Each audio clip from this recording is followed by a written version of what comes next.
Eldest daughters are the strongest men you will ever meet. From the responsibilities placed on our shoulders from a young age, the expectation to be the best at everything, and carry the family reputation on our backs, it is no wonder once we finally enter a relationship with a man, we struggle to let someone else lead for a change. It has taken me 10 years of battling with my own hyper-independence and operating from my masculine the majority of the time to finally realize that the true power of being a woman is knowing how and when to tap into your feminine energy. Not to mention, while you're in a relationship, that is the best thing that you can do for yourself and for your partner. So in this video, I'm going to be sharing with you exactly how I went from masculine energy eldest daughter vibes to soft life feminine energy wifey, and how you can do it too. Okay, so let's just get stuck straight in. And the first thing I want to do is identify the difference between masculine energy and feminine energy, because understanding what those traits are and how you embody them day to day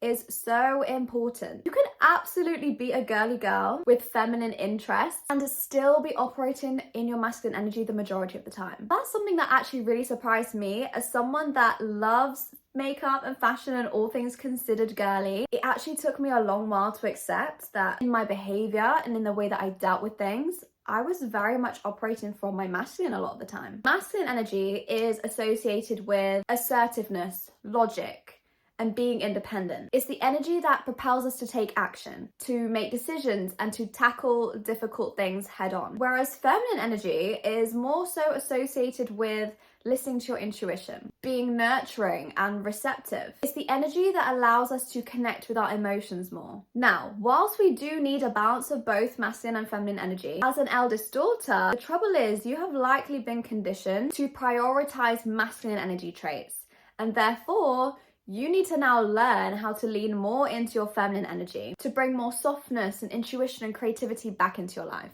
Now, when it comes to your relationship with your partner in particular, there are certain ways that you can embody feminine energy that also will allow him the space to step into his masculine more. But before I go into what you can do, I want to first go through some misconceptions of what it means to be in your feminine and tap into feminine energy, because I know firsthand when I first started hearing about feminine energy, my initial assumptions were so wrong. Femininity is not leaving your man to make all the important decisions because I'm just a girl. No, important decisions in your life and in your relationship require both of your input. Don't just leave those things to the man. Extracting yourself from the equation when it comes to making important decisions does not make you more feminine. Another thing that femininity is not is being the homemaker by default. Now, if you are someone that prefers to do that and that is your choice, that is a totally different story. But doing the cooking and cleaning around the house is not what makes you more feminine. The next thing that doesn't make you more feminine is not being involved in the finances and not having your own financial independence. You can absolutely be in your feminine energy and still hold space for conversations around finance, for being financially literate. Those are such important things for women to have. So please do not let anyone ever tell you that if you're wanting to have that soft girl life and if you're wanting to tap more into your feminine energy, you have to leave the finances to the man. Nuh-uh. Tapping into your feminine energy does not mean abandoning all characteristics associated with masculine energy. It simply means learning how and when to switch between the two. Okay, so let's move on to the tips that I have for how you can swiftly transition yourself into more of that soft life feminine energy. Now, I'm going to give you guys 3 main tips in this section because I don't see the use in overwhelming you with a bunch of different things that you have to now learn and do in your day-to-day. There are 3 things that I think are super, super key, and if you nail these,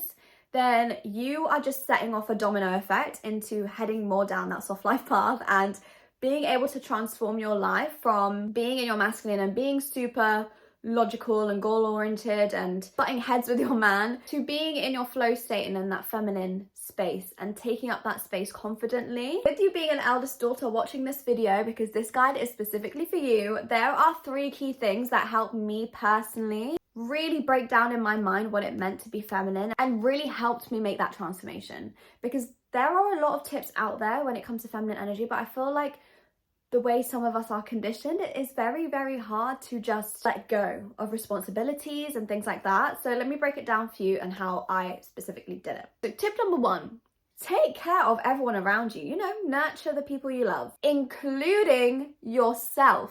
When we talk about feminine energy being nurturing, that of course means take care of your husband, take care of the kids, take care of your family, everyone else around you. But don't forget that also includes you. Being in your feminine means to prioritize self-care as much as you are caring for everyone else around you. Now, something that we see a lot in South Asian culture in particular, I think, is where the mum of the family gives everything that they have to their husband. They put their husband's needs over their own, they put everyone else's needs over their own. And that is actually what you call the wounded feminine. That's not feminine energy. But when you grow up in an environment like that and watch women operate from their wounded feminine, it's very easy for you to start assuming that that is what it means to be feminine, and then you end up taking on those same traits. But by operating from the wounded feminine, you end up exhausted, resentful, and eventually pushed more into your masculine, because then you've taken up this role where everyone relies on you and you feel the responsibility and the burden of everyone around you. So being in your feminine means prioritizing your own well-being, setting boundaries around how much you give to everyone else to make room for giving to yourself too. Now, the struggle of being the eldest daughter and trying to implement this is the feeling of guilt, the feeling of being selfish. How could I say no or take a break or put my own needs first for once? But let me tell you one thing for free. You don't get an award for taking on more stress or more pressure or detrimenting your own mental and physical health for the sake of everyone else. In fact, you will actually get more expectation placed on you to continue doing exactly that. Contrary to popular belief, girls, men actually respect women who have a strong commitment to themselves, who focus inward, and who fill their own cup so high that it overflows onto everyone else around them. You will be doing so many more favors for your husband and for everyone around you by engaging in self-care more regularly, because this ensures that you are now going to be filled with more love, more compassion that you can then share with your partner. Now, in the same way, I'm going to add a little sub tip to this section. This is along the lines of being receptive to that same love and nurturing and care coming back to you. Being receptive and being open to receiving love from your partner is being in your feminine. So if he offers to pay for your dinner, don't offer to go 50-50. Just say thank you. If he gets you a gift, don't be saying, oh, you shouldn't have, that's too much. Shut up. And say thank you. Don't punish a man for treating you. Now, I'm only saying this with so much vim because I used to be that girl. I used to fight to pay for myself. I wouldn't accept being cared for because in my head, that was my job and my job alone. But if you want a masculine man and you want to be in your feminine, then you need to allow yourself to be nurtured and cared for in the same way that you care for everyone else. It is not your job to give all the time and feel ashamed for receiving anything. Okay, actual tip number 2 is all about being in the flow state. Feminine energy is literally the flow state. It's about being open-minded and letting go of the need to control and micromanage. I'm laughing at this one because I just know all my eldest daughters can relate to this. Or if you're just that type of personality that needs to have all their ducks in a row and needs to have everything organized and in the way that they like it, trust me, I get it. I'm 100% a what time is the flow kind of gal. So if you're anything like me and you're very particular about how you like to do things, you are going to find it tricky to implement this next step. But don't worry about it. I'm here to help you. Now, there's a few ways that you can become more comfortable with the flow state. So the first way is by introducing creative hobbies into your life. So if you're not the type of person that has a creative job, but then you also don't take up anything creative outside of work, make it your mission to introduce some more creativity into your life. Something that has that flow state that's not structured at all. Something like painting is great. The more you practice, even in a hobby-like fashion, it's going to exercise that muscle and you're going to feel a lot more comfortable to do that in other aspects of your life. The second way is by picking your non-negotiables and letting the rest go. What I mean by this is you need to start evaluating the things that would pain you if they genuinely weren't done a certain way. And those are the things that you communicate with your partner. And everything else, you've got to let it go. And you've got to let it be done in the way that he's going to do them. And those things, you are not allowed to nitpick at how he's not done it properly. You're not allowed to be critical about him getting it wrong. In the grand scheme of things, these things are so minute and they're genuinely not going to critically affect anything in your life. As long as you have identified these specific things that mean a lot to you to get right and you communicate this, then you have to make the effort to let the rest go. So for example, for me, I have identified one of my non-negotiables is the laundry, washing the clothes. That is something that really, I've got to do that on my own. I've got to be the one that does that, because I will lose my mind if my clothes come out shrunken or different colors, or I just don't want to deal with that stress. So that is something that I will freak out about if it's done wrong.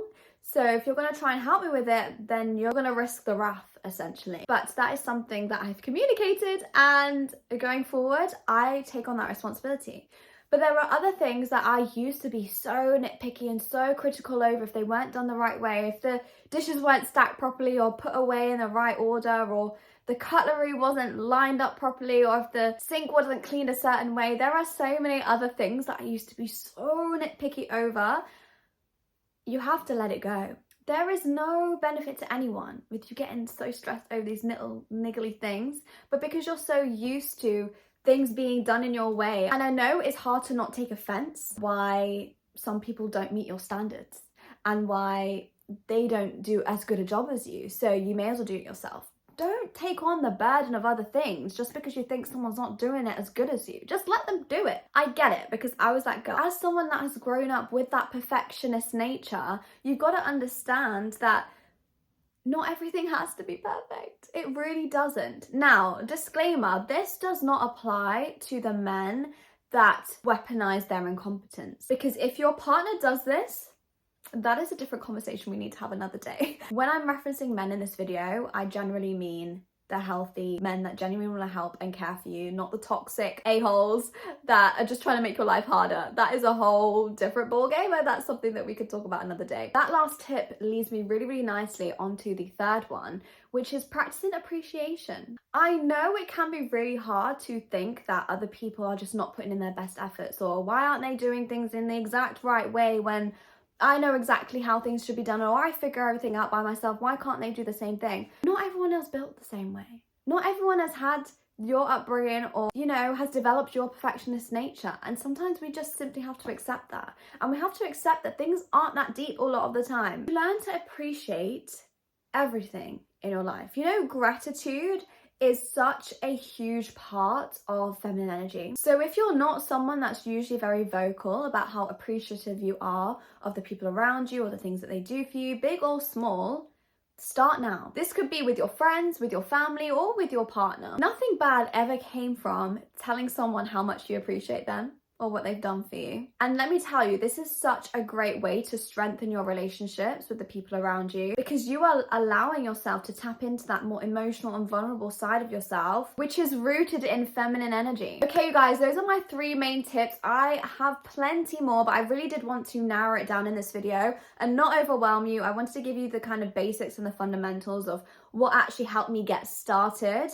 If you guys do want me to do a follow-on video on more tips, and you know, if you start to practice these things, what's the next step, then let me know. I can definitely help you with that. I'm still very early on into my own journey, but I have made leaps and bounds, let me tell you. And I just think it is actually life-changing to understand your role in a relationship as a woman, and to understand what it genuinely means to be in your feminine and how that can elevate your relationships around you. Now, I'm not saying that you shouldn't ever be in your masculine energy and you shouldn't have those traits. Like I've mentioned before, it's so important for us to still hold on to those and bring those out when they're needed. But when it comes to dealing with your partner, being in relationships, you know, even being with your friends, that's the time to kind of tone down that masculine energy and bring out more of the feminine. And a lot of us just haven't really learned how to operate from our feminine at all. So hopefully, I really do hope that this video has helped you realize how you can start making steps towards that. These are honestly my key tips, mainly to help you thrive in a relationship with a healthy masculine man, because by tapping into that feminine energy, you will stop butting heads or creating extra tension than is necessary because you're competing with another masculine energy. Anyways, let me know in the comments below if you guys found this video helpful. Let me know if you have any other tips, if you're a girly that has gone from being in their masculine to entering their soft life a little bit and tapping into their feminine more and learning how to do that. If you have any tips for any of the girlies, leave them below, because I genuinely want us all to help each other out here. This is the community. Definitely leave a thumbs up on the video if you did enjoy it, and let me know if you want a part 2 to this, because there is so much more to this topic. It can get so juicy, but I don't want to make this video too long for you. So hopefully this has been a nice introduction to the topic. You guys, I also have actually created a whole guide for eldest daughters on how to tap into your feminine energy. I'll actually leave the link to that in the description box below. It's a little PDF. It's about 9 pages long, I want to say. And it just goes into more detail on masculine, feminine energy, how growing up as an eldest daughter affects what energies kind of are more prominent in us, and how to tap into your feminine in a general sense, but also when it comes to your relationships as well and how that can benefit you. So I really recommend having a look at that. It is a totally free guide, so feel free to go and check it out in the description box. And I will catch you guys in the next video. Bye guys. Mwah.